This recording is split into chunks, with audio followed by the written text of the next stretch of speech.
మనకు ఒక special status ఇవ్వాలి. 5 సంవత్సరాలు ఇచ్చారు. నేను నరేంద్ర మోడీ గారిని కోరుతున్నా, 15 సంవత్సరాలు ఇవ్వండి. 5 సంవత్సరాల్లో ఇండస్ట్రీ రావాలంటే 2-3 ఏళ్లు అవుతుంది.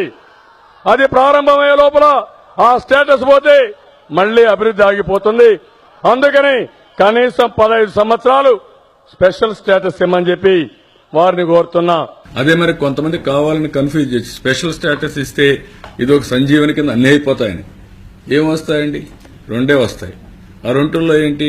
1 EAP, 2 central sponsor schemes. Central sponsor schemes తగ్గించేశారు, 62 నుంచి 52% వచ్చింది. ఈఏపీ వచ్చే కొద్దిగా ఎంత వచ్చింది? ఎన్ని ప్రాజెక్ట్స్ ఇస్తే గవర్నమెంట్ ఆఫ్ ఇండియా, అది మళ్ళీ వాళ్ళు కేబినెట్ లో తీసి వాళ్ళు పాస్ చేయాలి. ఎన్ని ఇస్తే వస్తాయి. నేను అడిగింది ఫస్ట్ నా డిమాండ్ స్పెషల్ స్టేటస్. వారు కాదని ఇంకా ఎక్కువ డబ్బులు ఇస్తున్నారు అనుకో, ఇంక నీ బాధ ఏముంది? ఇంకా ఎక్కువ డబ్బులు ఇస్తే నేను కాదన్నా కదా. కాదు, కోడలు మగబిడ్డ కంటారంటే అర్థం అంటున్నా. ఈ యొక్క స్పెషల్ స్టేటస్ తోనే మొత్తం అయిపోతుంది, స్వర్గం అయిపోతుందని చెప్పి మాట్లాడుతున్నారు.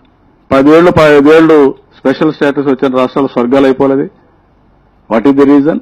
ఏదైతే ఈ రోజు ఇచ్చిన దాన్ని అభినందిస్తూనే వాళ్ళు ఎంత ఇచ్చినా తీసుకోవడం, మనం ముందుకు పోవడం తప్ప వేరే మార్గం లేదు. We have to fight, we have to move forward.